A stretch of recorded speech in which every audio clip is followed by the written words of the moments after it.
नमस्कार, nation first देख रहे हैं आप और मैं आपके साथ सीमा चौधरी। दिल्ली, उत्तर प्रदेश और उत्तराखंड के अलावा देश भर में किसान चक्का जाम कर रहे हैं। बता दें कि यह चक्का जाम दोपहर 12 बजे से शुरू होकर 3:01 के लिए वाहनों के हॉर्न बजाकर खत्म किया जाएगा। हालांकि इस दौरान एम्बुलेंस और स्कूल बस जैसी आवश्यक सेवाओं को नहीं रोका जाएगा। वहीं दिल्ली एनसीआर में किसानों के चक्का जाम को देखते हुए सुरक्षा व्यवस्था बेहद कड़ी है।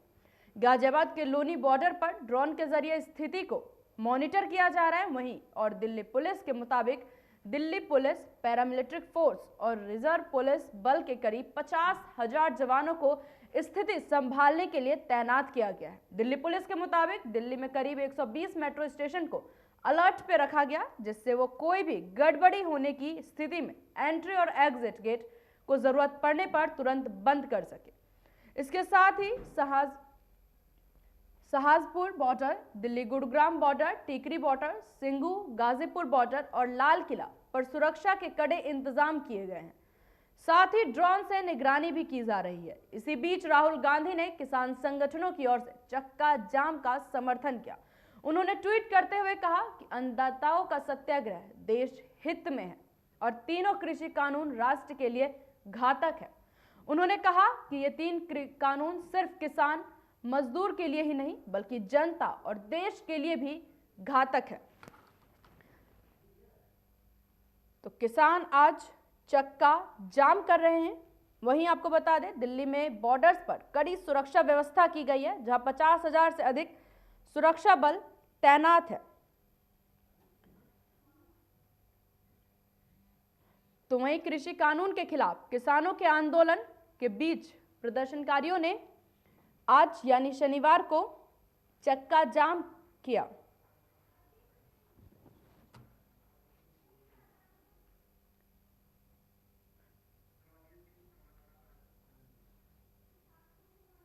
तो इसी खबर पे और जानकारी के लिए अजीत सिंह संवाददाता फोन लाइन पे सीधे हमारे साथ जुड़ गए।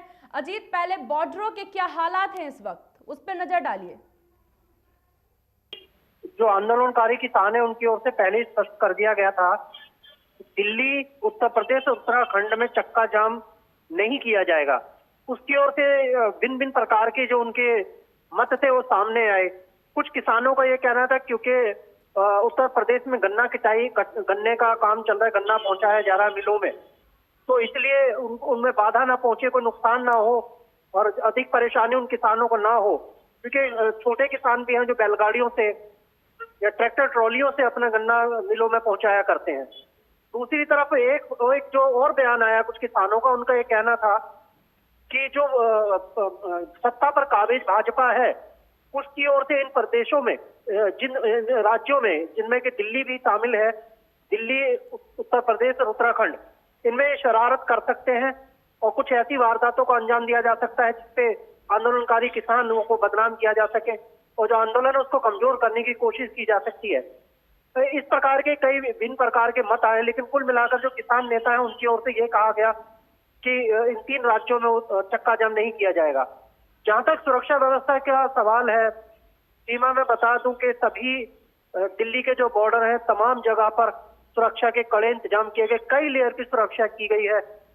जो आंदोलनकारियों के जो स्थल है वो गाजीपुर हो, टीकरी बॉर्डर हो या सिंगू बॉर्डर हो, सभी जगह ब्रिक लगाए गए हैं, बड़े बड़े सीमेंटेड कंक्रीट के, खाई जैसे खोदने का काम भी किया गया है।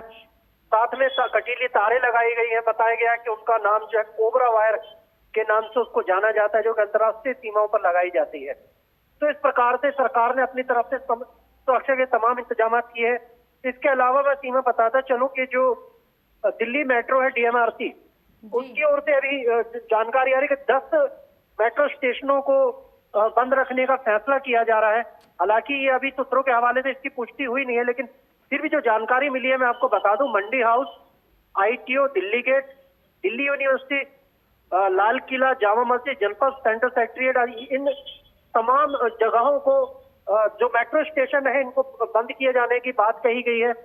और इन तमाम जगहों पर भारी संख्या में पुलिस बल तैनात है, रैपिड एक्शन फोर्स है, सीआरपीएफ की तैनाती है, दिल्ली पुलिस के तमाम इंतजाम वहां पे किए गए हैं। तो जो सुरक्षा बल है वो अपनी ओर से सभी जगहों पर चाक चौबंद नजर आता है। किसी भी प्रकार से किसी अप्रिय घटना को, स्थिति को टालने के लिए जिस प्रकार से लाल किले पे शर्मनाक घटना हुई थी, ऐसा दोबारा ना किया जाए, उसको रोकने के लिए तमाम तरीके से सुरक्षा के इंतजाम किए गए।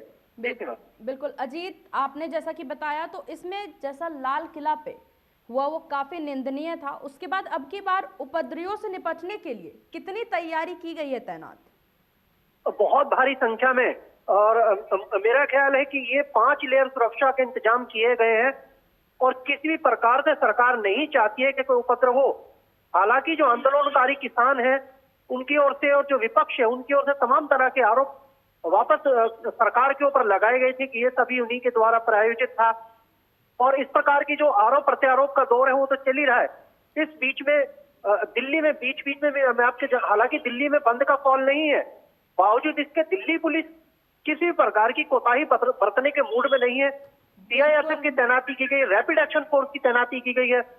और मैं आपको जानकारी के लिए बता दूं कि 26 जनवरी और 15 अगस्त पे जिस प्रकार की तैयारी होती है कहीं उससे अधिक देखने को मिल रही है। हम लोग क्योंकि राजधानी में कवर किया करता हूं और राजधानी में जगह जगह हम लोग जाया करते हैं, 26 जनवरी 15 अगस्त को भी इस प्रकार की जो सुरक्षा है वो नहीं देखने को मिला करती है जिस प्रकार की सुरक्षा किसान आंदोलन को लेकर की जा रही है। तो ये अभूतपूर्व सुरक्षा के इंतजाम किए गए दिल्ली में। जी सीमा अजीत, कहीं ना कहीं अब पुलिस प्रशासन कोई भी रिस्क नहीं लेना चाहती। जो 26 जनवरी पे हुआ वो दोबारा नहीं होना देना चाहती, इसी वजह से इतने पुलिस प्रशासन एकदम चौकन्ना हो गई है। वहीं अजीत, ये बताइए, किसानों का जो ये चक्का जाम है उससे क्या लगता है आपको, क्या अंजाम निकलेगा? देखिए, कहीं ना कहीं ये शह और मात की जो दबाव की जो राजनीति है, कल हमने देखा राज्यसभा में जो केंद्र सरकार के मंत्री तमाम जो उनकी ओर से पक्ष रखा गया कि कुछ किसान है, एक राज्य में ये सब कुछ हो रहा है, ऐसा बयान दिया गया जिसका तमाम तरीके से विरोध किया गया। और देश के अलग अलग हिस्सों में चक्का जाम करके किसान, जो आंदोलनकारी किसान है, उसकी ओर से ये संदेश दिया जाना है कि ये एक राज्य का मामला नहीं है, ये पूरे देश का मामला है। और ये तमाम तरीके से जो विपक्षी नेता उनकी तरफ से भी बताया गया कि कर्नाटक, महाराष्ट्र, केरल और जो अन्य देश है, राजस्थान, अन्य प्रदेश है, बाकी जो अन्य प्रदेश जो है, अन्य राज्य, राजस्थान हो, उत्तर प्रदेश हो, उत्तराखंड हो, उत्तर प्रदेश हो, हरियाणा हो, पंजाब हो, ये केवल पंजाब की बात नहीं है, तो इसलिए पंजाब की बात ना कह के ये पूरे देश की बात है और ये तीनों काले कानूनों को वापस लिया जाए। हालांकि नरेंद्र तोमर की ओर से भी ये कहा गया, कृषि मंत्री की ओर से, कि इस काले कानून में अभी तक ना तो किसान और ना विपक्ष ये बता पाया कि कानून में आखिर काला है क्या। तो इस प्रकार का विवाद। बिल्कुल अजीत, कहीं ना कहीं नरेंद्र सिंह तोमर जो हमारे कृषि मंत्री, उन्होंने ये बात कही कि ये जो काला कानून हमने नाम दिया है, इस कानून में काला क्या है, इस शब्द का बार बार विपक्षियों के द्वारा उपयोग किया जाता है। कहीं ना कहीं किसान भी इसे काला कानून मानते हैं, लेकिन अभी तक ये नहीं बताया गया कि इस कानून में काला है क्या। जी जी, बिल्कुल बिल्कुल सही कहा आपने। और विपक्ष को उन्होंने कटाक्ष करते हुए ये बात कही कि इसमें काला है क्या, ना तो ये किसान बता पा रहे हैं और ना ही विपक्ष इस बात को बता पा रहा है। तो कुल मिलाकर जहां सड़क से लेकर संसद तक जो किसान आंदोलन की गूंज है और तमाम जो जनहित के अन्य मामले हैं वो कहीं ना कहीं पीछे छूट रहे हैं। और ये तमाम तरह की जो बातें हैं किसान आंदोलन को लेकर उठाई जा रही हैं, तमाम विपक्ष एक होकर केंद्र सरकार पर हमला हो रहा है। और फिलहाल केंद्र सरकार की ओर से अभी फिलहाल ये बैकफुट पर कहीं ना कहीं दिखाई देती है केंद्र सरकार। और तमाम तरह की जो बातें हैं वो सत्ता पक्ष के ऊपर तमाम तरह के आरोप किसानों और विपक्ष की ओर से लगाए जा रहे हैं। और केंद्र सरकार फिलहाल बचाव की मुद्रा में दिखाई दे रही है और वो प्रतीक्षा करेगी किसी प्रकार से आंदोलन को शांत होने दिया जाए। और जबकि ये आंदोलन शांत होने का नाम नहीं ले रहा है और तेजी से फैलता जा रहा है। तो देखना ये होगा कि केंद्र सरकार और किसान और विपक्ष के बीच में चल रहे इस तमाम संघर्ष के आखिर क्या परिणाम निकलते हैं। जी सीमा, आपका बहुत बहुत धन्यवाद अजीत, हमारे साथ सारी जानकारी साझा करने के लिए। तो कृषि कानून के खिलाफ किसानों के आंदोलन के बीच प्रदर्शनकारियों ने आज यानी शनिवार को चक्का जाम किया। प्रदर्शनकारी किसानों ने पलवल हाईवे को जाम कर दिया है। वहीं किसानों के दिल्ली की अलग अलग सीमाओं पर 70 दिन से ज्यादा वक्त से धरना प्रदर्शन जारी है। वहीं आंदोलनरत किसानों की दिल्ली, उत्तर प्रदेश और उत्तराखंड को छोड़कर समूचे देश में राजमार्गों पर चक्का जाम करने की योजना है। चक्का जाम के मद्देनजर दिल्ली के बॉर्डर्स पर भी सुरक्षा व्यवस्था कड़ी है। दिल्ली में चक्का जाम नहीं होने के बावजूद भी करीब 50,000 जवानों की तैनाती दिल्ली एनसीआर में की गई है।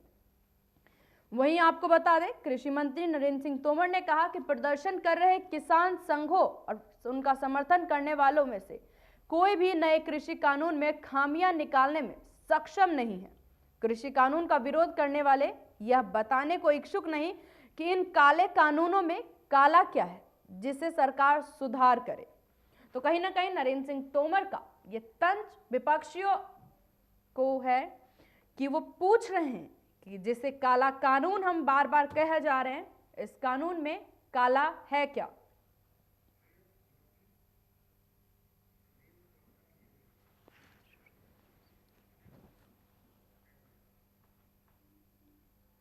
तो इस पे और बातचीत के लिए सुरेश जोशी बीजेपी प्रवक्ता हमारे साथ सीधे जुड़ गए हैं। सुरेश जी, आपका बहुत बहुत स्वागत है नेशन फर्स्ट पे। जी नमस्कार जी। सुरेश जी, विपक्षियों का तंज सीधे कसा जा रहा है। अभी राहुल गांधी ने ट्वीट किया कि सरकार सुने, ये जो कानून है ये देश हित के लिए नहीं है। नहीं, देखिए, प्रश्न तो ये खड़ा होता है कि जब सरकार ने किसानों के को ये भी कह दिया कि भाई अगर इसमें कोई संशोधन की आवश्यकता है तो संशोधन भी किए जा सकते हैं, बातचीत के रास्ते पूरे खुले हैं। और सरकार तो यहाँ तक कह चुकी है कि भाई इसको 1.5 वर्ष के लिए हम लोग स्थगित कर देते हैं। लेकिन मुझे लगता है कि अब ये जो आंदोलन आज किसान कर रहे हैं, ये आंदोलन किसी प्रायोजित राजनीतिक एजेंडे के तौर पर इसको देखा जा रहा है और लोग समझ भी रहे हैं। और ये किसानों की भी समझ में आ रहा है कि भाई कुछ लोग जो है पीछे से, मैं कह सकता हूँ कि चोर दरवाजे से इसकी रणनीति बना करके किसानों को एक तरह से गुमराह कर रहे हैं। जब सरकार हर विषय पर बातचीत के लिए तैयार है और प्रश्न ये खड़ा होता है कि सुरेश जी, कहीं ना कहीं अभी अभी ये भी सामने आया कि किसान कह रहे हैं कि किसान तैयार हैं बातचीत के लिए, सरकार न्योता नहीं भेज रही है, उन्हें न्योते का इंतजार है। नहीं, आपको एक बात मैं बताऊं कि जब 11 दौर की सरकार ने बातचीत की है, अगर सरकार ने न्योता नहीं भेजा होता तो 11 दौर की बातचीत थोड़ा ना होती। सारी बातचीत तो विफल निकली ना। नहीं, वो विफल इसलिए निकली ना कि भाई जब आप अगर किसी वार्ता के टेबल पे बैठोगे तो वार्ता के टेबल का मतलब ये होता है कि भाई सरकार ने अपना पक्ष रखा, किसानों ने अपना पक्ष रखा, बीच का कोई रास्ता निकालना होता है। जब सरकार एक तरह से जो है कि किसानों को ये समझा चुकी है कि भाई अगर हम कॉन्ट्रैक्ट फार्मिंग की बात करेंगे या हम मिनिमम सपोर्ट प्राइस की बात करेंगे या हम मंडियों की बात करेंगे और स्वामीनाथन आयोग की जो रिपोर्ट्स हैं उसकी हम बात करेंगे, किसानों की खेती जो उनकी हो रही है उसकी इनकम को दुगुना करने की बात करेंगे, हम खाद बीज की बात करेंगे, हम बाजार उपलब्ध कराने की बात करेंगे। आखिर उस कृषि बिल पे जो ड्राफ्ट हुआ है उसपे सारी बातें हैं, लेकिन आप सिर्फ इस बात पे अड़ गए कि साहब आप एमएसपी दे दो। जो आज एमएसपी देने की जो दल बात कर रहे हैं, प्रश्न ये खड़ा होता है कि क्या इतने लंबे समय तक आप लोग सरकार में रहे, आपने एमएसपी क्यों नहीं दी? और प्रश्न ये भी खड़ा होता है कि भाई जो सरकारें उनको आज स्टेट की जो विपक्ष की सरकारें उनको सपोर्ट कर रही हैं, वो अपने यहाँ एमएसपी लागू कर दें ना, कौन मना कर रहा है? आज पंजाब के मुख्यमंत्री अमरेंद्र जी कह दें, अपने उद्धव ठाकरे जी कह दें, भाई वो समर्थन देने के लिए जब वो जा रहे हैं तो वो समर्थन देने के साथ साथ ये कह दें कि भाई हम अपने प्रदेश में गेहूं पे, धान पे, कपास पे, तिल पे, तिलहन पे, अरहर पे, सारे चीजों पे जो है एमएसपी फिक्स कर रहे हैं। एमएसपी लेकर के क्यों नहीं जाते हैं वो किसानों के पास? अगर वो टिकैत जी से मिलने जा रहे हैं या यादव जी से मिलने जा रहे हैं, उनको तो एक सूची लेके जाना चाहिए। सुरेश जी, ये जो किसान आंदोलन हो रहा है इसमें टक्कर तो केंद्र से है ना, बातचीत तो किसान केंद्र से करना चाहती है। अगर अब केंद्र भी सवाल उठाए कि राज्य सरकार ये क्यों नहीं कर रही, वो नहीं कर रही, तो ऐसा नहीं, हम तो देखो राजनीतिक बातचीत में आम जनता और किसान क्या करे? नहीं, देखिए, पहली बात तो आपको एक बात बताएं, हम इसमें न राजनीति करना चाहते हैं, न प्रधानमंत्री जी इसमें राजनीति कर रहे हैं, न कृषि मंत्री जी इसमें राजनीति कर रहे हैं। पे क्या कहेंगे आप? देखिए, विपक्ष, मैं उसी पे कह रहा हूँ, जो विपक्ष के पास कोई मुद्दा नहीं है, विपक्ष मुद्दा विहीन है। विपक्ष की जो आइडियोलॉजी है, चाहे वो छोटे दल हों चाहे बड़े दल हों, उसको देश की जनता नकार चुकी है। अब कोई वो एक रास्ता ढूंढना चाहते हैं जहां पर को उनको कुछ लोग मिल जाएं, वो जाकर के वहां भाषण करें, अपनी जो उनकी खोई हुई प्रतिष्ठा है उसको लौटाने का प्रयास करें। उसके लिए वो किसान मंचों का दुरुपयोग कर रहे हैं। अगर असलियत उस पर आप देखें तो किसान मंचों का दुरुपयोग कर रहे हैं। मेरा कहने का मतलब ये नहीं, बातचीत केंद्रीय करेगा, समस्या का समाधान भी केंद्रीय करेगा और किसानों की हर बात को केंद्रीय मानेगा। और सबसे बड़ी बात तो ये है कि जो 6-6.5 साल से हम लोग सरकार में बैठे हैं, अगर आप उसका कंपैरिजन करेंगे पिछली सरकारों से, उसका मूल्यांकन किया जाएगा पिछली सरकारों से, तो इस सरकार ने इन 6 वर्षों के अंदर किसानों के हित के एक नहीं अनेकों काम किए होंगे। आज आप कहीं आपके मीडिया में कहीं ये आ रहा है कि भाई खाद की कालाबाजारी हो रही है, कहीं आप मीडिया में ये आ रहा है बीज नहीं मिल रहा है, कहीं पर आज मीडिया में ये आ रहा है कि भाई किसानों ने जो तोल केंद्रों में माल दिया है उसकी तोल की घटतोली हो रही है, कहीं आज मीडिया में ये आ रहा है कि भाई किसानों को कर्जा नहीं मिल रहा है। ये सारी समस्याओं का निराकरण तो हमने 7 वर्षों में किया है ना, और आगे भी हम इसको और बेटर करना चाहते हैं। सामने क्यों आ रही है फिर? मीडिया गलत तो नहीं दिखाती सर? नहीं, देखिए वो चीजें इसलिए सामने आ रही हैं कि देखिए अब आप बताइए, जब पंजाब में कॉन्ट्रैक्ट खेती हो रही है उसकी बात नहीं हो रही है, जब आपका मध्य प्रदेश में कॉन्ट्रैक्ट की खेती हो रही है तो उसकी बात नहीं हो रही है। वहां तो हमारी सरकार नहीं है ना, राजस्थान में तो हमारी सरकार नहीं है ना, वहां तो स्टेट की गवर्नमेंट है। आखिर वो अपने यहाँ जो बार बार उद्योगपतियों की बात करते हैं, बड़े इंडस्ट्रियलिस्ट की बात करते हैं, हम उनसे ये पूछना चाहते हैं कि भाई आप कानून ला करके आपके जो कॉन्ट्रैक्ट खेती हो रही है वो रिलेटेड टू स्टेट सब्जेक्ट है। कॉन्ट्रैक्ट खेती के लिए जो जमीनें अगर किसी को कॉन्ट्रैक्ट में देती है तो राज्य सरकारें देती है, केंद्र सरकार नहीं देती। चलिए इस मुद्दे पे अब आते हैं कि किसान जो आज चक्का जाम कर रहे हैं, इससे क्या अंजाम होगा? क्या हल निकलेगा या और आगे रफ्तार बढ़ेगी? क्या सरकार बनाएगी निवारण के लिए किसानों को? देखिए मैं आपको एक बात आपके चैनल के माध्यम से बहुत आग्रह पूर्वक की बात करना चाहता हूं कि देखो, चक्का जाम भी कोई समस्या का समाधान नहीं है, बॉर्डर पे ठंडे में बैठे रहना भी कोई समस्या का समाधान नहीं है। तो हल निकालिए ना फिर सुरेश जी। नहीं सुनिए, जिद पर अड़े रहना भी कोई समाधान नहीं है। सरकार हर समस्या का समाधान करने के लिए तैयार है, तो किसानों को भी अपनी जिद को छोड़ना चाहिए। आपके द्वारा निर्वाचित की गई सरकार है, आपके प्रतिनिधि हैं, वो आपसे वार्ता करना चाहते हैं, आप उनसे वार्ता करिए। जब सरकार ने बहुत स्पष्ट तौर पे कह दिया कि भाई नहीं किया वार्ता करने के लिए, नहीं, किसानों ने मना कर दिया ना। देखो, मना इस बात पे कर दिया जब हमने कहा कि 1.5 वर्ष तक हम तीनों कानूनों को स्थगित कर रहे हैं, उस बीच में हम बातचीत कर लेंगे। अच्छा तो ये होता है कि जब सरकार स्पष्ट कर चुकी थी, 1.5 वर्ष का समय आपके पास था, आप लोग बैठते और आपकी जो भी समस्याएं थी सरकार से 1 बार 2 बार 3 बार 4 बार में बात करते। आप कहेंगे सुप्रीम कोर्ट की कमेटी को हम नहीं मानेंगे, आप कहेंगे हम सरकार की बात को नहीं मानेंगे, भाई आखिर आप क्या मानोगे? सुरेश जी, यहाँ पे सवाल तो फिर ये भी उठता है ना, अगर वो किसी चीज पे विश्वास नहीं कर पा रहे तो कहीं ना कहीं क्या ये केंद्र सरकार, भाजपा सरकार विश्वास खो रही है? बिल्कुल नहीं, बिल्कुल नहीं। अगर हम विश्वास खो रहे होते तो ये जो 2 महीने से किसान आंदोलन चल रहा है, इस किसान आंदोलन के चलने के साथ साथ अगर हम विश्वास खो रहे होते, राजस्थान में भी चुनाव हुए, उससे पहले मध्य प्रदेश में चुनाव हुए, अभी आसाम के अंदर चुनाव हुए, कर्नाटका में चुनाव हुए, इन सभी राज्यों में जो लोकल बॉडीज के चुनाव हुए हैं, उन सभी चुनावों में किसान पार्टिसिपेट करते हैं। तो वहां पर कई, जैसे राजस्थान है, राजस्थान में तो हमारी सरकार भी नहीं है, तो भी हम इतना अच्छा प्रदर्शन वहां पर कर रहे हैं। महाराष्ट्र में तो हमारी सरकार नहीं है, वहां पर हम लोग प्रदर्शन कर रहे हैं। इसका मतलब ये है कि भाई जो जनता है, जो किसान है वास्तविक, वो नहीं चाहता है कि भारतीय जनता पार्टी सरकार से बाहर रहे। उसको भारतीय जनता पार्टी के नेतृत्व पर, भारतीय जनता पार्टी के नेताओं पर विश्वास है। लेकिन कुछ विपक्षी दल, जैसे मैंने शुरू में कहा, कुछ लोकल पार्टीज हैं, कुछ सेंट्रल पार्टीज हैं, जैसे अभी आपने जिक्र किया कि एक पार्टी के बड़े नेता ने भी ट्वीट कर दिया, ऐसे ये लोग जो है कि जो इनकी जमीन खो चुकी है, जो इनके पास अब कोई रास्ता बचा नहीं है, इनकी छटपटाहट है, उस छटपटाहट के कारण ये आंदोलन को बल दे रहे हैं। सुरेश जी, ये जो किलेबंदी केंद्र सरकार प्रशासन के द्वारा हुआ, क्या उससे ये नहीं लगता कि सरकार और किसानों के बीच में दूरियां बढ़ी हैं? नहीं, हमारी कोई दूरियां नहीं बची है। देखो, अगर हमारी दूरियां बढ़ी होती और हम अगर कहीं किसानों के, देखो ये पहली सरकार होगी, आप को मैं बताऊं, ये पहली सरकार होगी जब देखो इस देश में एक प्रोटेस्ट हो रहा था बहुत बड़ा भ्रष्टाचार के खिलाफ। उस प्रोटेस्ट में रात के 12 बजे रामलीला मैदान में जो है कि पुलिस का बल प्रयोग कर करके टेंट उखाड़ करके फेंक दिए गए, आपको ध्यान होगा। तो ये वो सरकार के लोग थे। लेकिन आज ये वो सरकार है जिसने किसानों को 26 जनवरी गणतंत्र दिवस के दिन भी दिल्ली को जाने की इजाजत दे दी। अब आप सोचिए, अगर हमारे मन में कहीं शंका होती, आपने इजाजत दे दी तो इजाजत का परिणाम भी देख लिया ना सर। तो बस दुरुपयोग किया ना उन्होंने। देखिए, उसका जब दुरुपयोग किया, उस इजाजत देने का, हमने तो जो है कि किसानों को अपना भाई मान करके, अपना जो है कि एक देश का नागरिक मान करके हमने इजाजत दी। उन्होंने कहा कि हमें दिल्ली में तिरंगा लहराना है, आज गणतंत्र दिवस है, इसलिए इजाजत दी। इजाजत के परिणाम क्या हुए?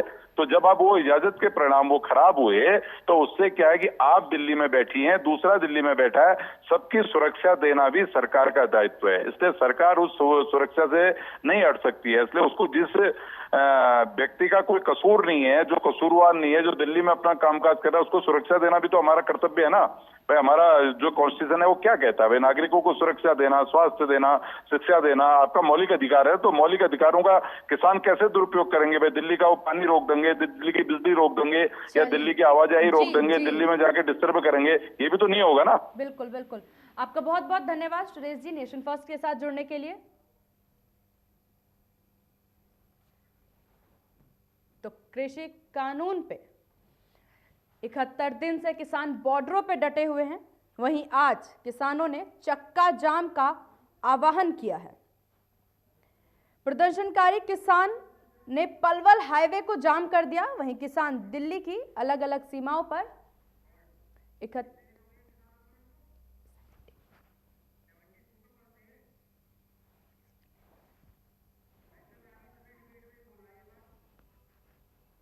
71 दिन से ज्यादा वक्त से धरना प्रदर्शन जारी कर रहे हैं। वहीं आंदोलनरत किसानों की दिल्ली, उत्तर प्रदेश और उत्तराखंड को छोड़कर समूचे देशों में राजमार्गों पर चक्का जाम करने की योजना है। जी हां, चक्का जाम के मद्देनजर दिल्ली के बॉर्डरों पर सुरक्षा व्यवस्था कड़ी कर दी गई है। वहीं दिल्ली में चक्का जाम नहीं होने के बावजूद भी करीब 50,000 जवानों की तैनाती दिल्ली एनसीआर में की गई है। वहीं दूसरी ओर विपक्ष दलों ने नए सिरे से कानून बनाने की मांग की।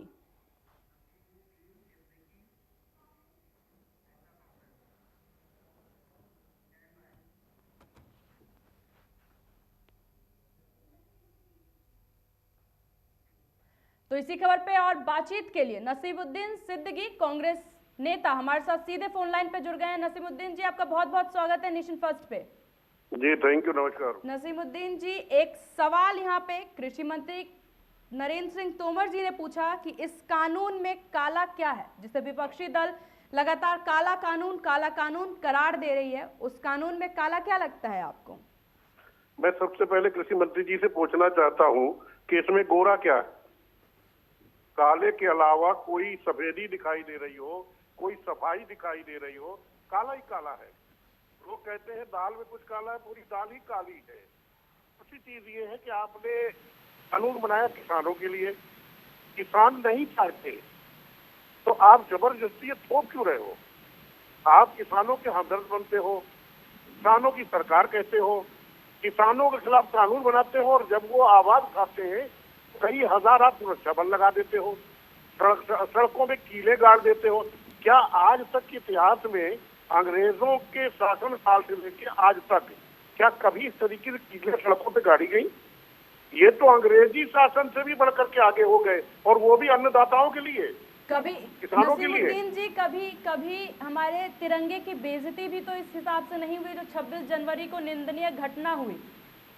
देखिए, जो भी तिरंगे का अपमान करता है मैं उसके सबसे पहले विरुद्ध में हूँ, और जो जितनी निंदा की जाए, जितनी भर्त्सना की जाए उतना कम है। और फिर कोई जरूरी है कि ये अपमान करने वाले किसान ही हो? बैड एलिमेंट से बीच में घुस सकते हैं ना, हर जगह बैड एलिमेंट घुस सकते हैं, और घुसेड़ने वाले बहुत आगे होते हैं।